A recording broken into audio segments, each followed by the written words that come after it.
Alright guys, so I'm here in the bathroom. Why are there bags? Well, because they were doing construction in the bathroom. Something was wrong with the wall. But anyways, why am I here in the bathroom? Well, because you know it's Friday. So the idiots outside, they're playing music. I want to call 311, file a noise complaint. But then my mom's like, oh no, don't call 311. So I got to do this in the bathroom, and I'm really wazzed about that. No pun intended, because I'm in the bathroom, and that's where you take wazzes. But we're talking about Andi Mack. This really makes my arm hurt, Jesus. So we're talking about Andi Mack. This episode, I thought it was great, but I didn't get anything from it. Like, you know how, like, something builds up story or whatever? I feel like we kind of got something, a teaser that will build up the story at the end. But I feel like in the episode itself, it kind of just wrapped a lot of things up for us. Alright, so what were the plots? We had Marty from the party and Buffy doing their race thing, about to race or whatever. Then we have Jonah and Amber going through their relationship problems. And then we had the whole thing with Bex, Andi, and what's his name? What's his name? What's Andy's dad's name? What's his name? I forgot. What's his name? Bowie is. I had to look. How did I have to look that up? His name's Bowie. Yeah, I thought it was great, but again, like, usually with Andi Mack episodes, I have something to be, like, a bit more hype about, because I feel like, I don't know, like, all the plots, they lead to things, build up to the other plots that are going to be in the next episode, but obviously, we don't get that, because this is a season finale episode, and I didn't really expect that, so I'm not really disappointed or anything like that. So, with the whole, Jonah and Amber thing, basically, Jonah, he's kind of, like, he kind of likes Andi, I guess, right? And Amber's realizing it, and she's like, "You like her, don't you?" And then he's like, "No, I don't. What are you talking about? This is about Andi." And yeah, so they're going through the little relationship problems.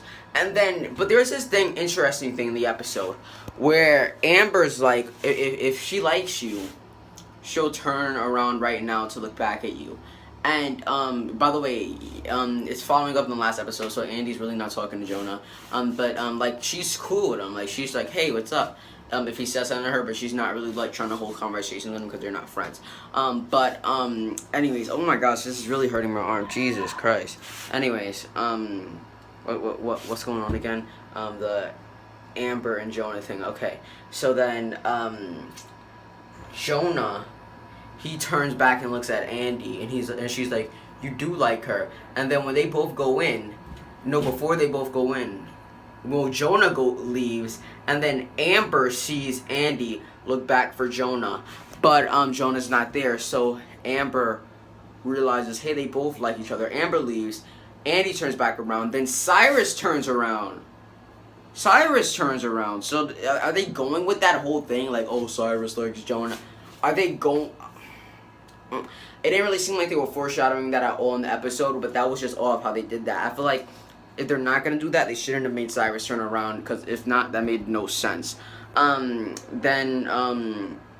Eventually, Jonah's basically just trying to get back on Andi's good side the whole episode. It doesn't really work. So overall, I thought that plot was okay. Like, I felt like it was a bit hypocritical, like the way that Jonah was kind of like, yes, Amber's a mean person, but the way that Jonah was kind of like, I guess his reasons for why she's a bad girlfriend or whatever were kind of the reasons why he was a bad friend to Andi, but he still think he should be friends with Andi or whatever. So, like, it's kind of like hypocritical a bit that he broke up with her. Hey, Buffy bought Marty from the party some new shoes. Let's go. And when he saw the shoes, he said, "Savage." He called the shoes savage. I mean, those shoes were savage. She even upgraded the laces for him, bro. But then she still doesn't know how to say sorry. Like, what type of stuff is this? Like, are you like 5 years old? You don't know how to say sorry? Like, what is wrong with you? Like, what? Like that? I don't like that. I don't like that. But then her and Marty from the party, they say, so we're doing this whole racing thing. They set up this whole thing to race the next day after school, right?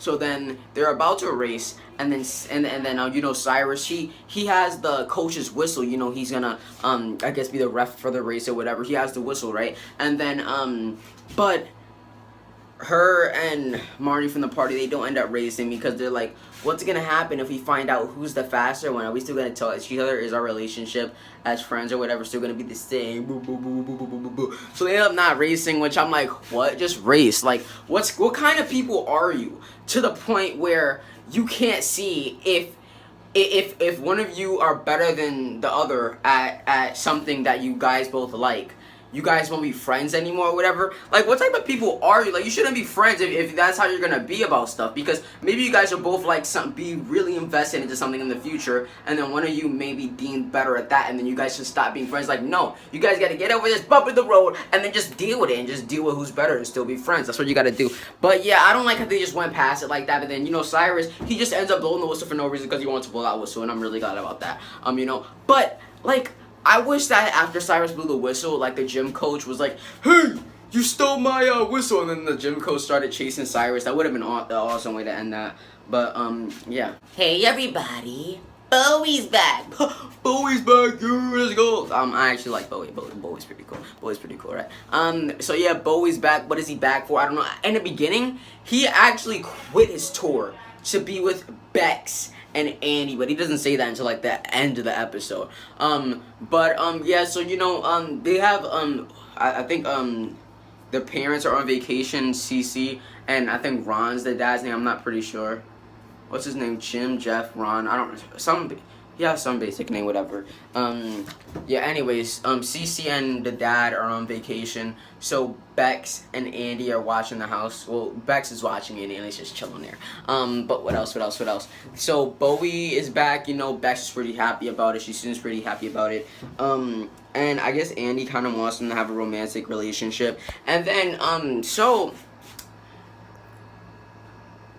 what brought Bowie here? Well, he said it was fate, because he was doing some type of tour type.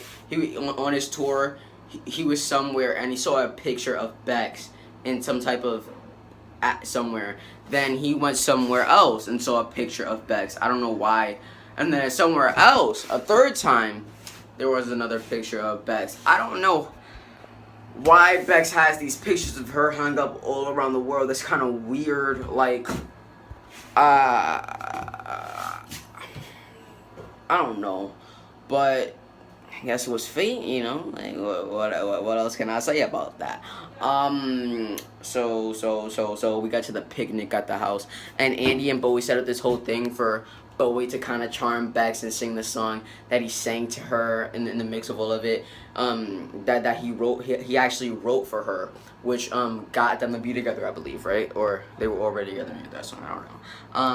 So yeah, Bex, you know, she's feeling pretty sentimental, you know, like flashbacks, I guess, you know, that nostalgia, whatever, from that song. The song was actually pretty good. Like, let me get that iTunes link. Like, you guys got an iTunes link to that song? Because that song was legit. I really like that song. And then, you know, Bowie and then Bex, they share a dance, you know, cute stuff.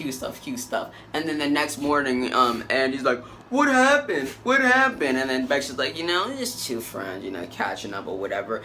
And then, she was basically saying that, you know, Bowie, he's not, like, dependable like that. He doesn't really plant roots. Then the next day at, like, the thrift shop or whatever, well, it was the same day, I guess, Andi and Bowie are trying on new outfits or whatever, for Bowie. I guess she wants a new outfit, I don't know. He breaks the news to her that he actually quit his tour and came here for Bex and Andi to be with them and spend time with them, like, permanently, I guess, or for just a really long period of time. And then she's like, oh my gosh, why didn't you tell Bex that? Bex doesn't think you're dependable, blah, blah, blah. She's like, oh, you know, I don't want to, like, push Bex into anything. I don't want to make her feel like I'm trying to brush her into anything or put pressure on her. And then, so in one of the jackets that Bowie says, you know, I really like this one. I think I'm going to get this one. And then Bowie's like, he looks into the jacket and there's a ring, an engagement ring. And but before this, Andi and Bowie, they're like, how can we show Bex that you're dependable or whatever. And he finds the ring in his jacket. What a coincidence, right? Like, just a coincidence, a wedding ring right in the jacket. And then so Andi and Bowie have the amazing idea that he should propose to Bex. Oh my god, oh my god, oh my god. Then the episode ends, the season ends, with Bowie and Andi smiling, and then it just freezes like a Mentos commercial or something. Like, this was literally it. Like, is this a Mentos commercial? No, this is the Andi Mack! Overall, I thought it was a great episode. I would say that it could have... I wish that it was better, obviously. But most people say, oh, it could have been better. I don't think that it could have, because if they wanted to wrap up the stories, they could have... I think this was the way to wrap it up. The only thing that I think actually they could have done better, like to change it and it would have made it better, would be if they had Marty from the party and Buffy actually race. I wouldn't care who won. I just would want them to race and them still be friends afterwards. And then yeah, guys, so it was a great episode, guys. Yeah, till next time, you guys want to do the Terror review, you guys know what it is, you know what I'm doing this channel. I got 2 more reviews. Oh my god, I gotta do Bizarre Vark and Stuck in the Middle. This is gonna be terrible, guys.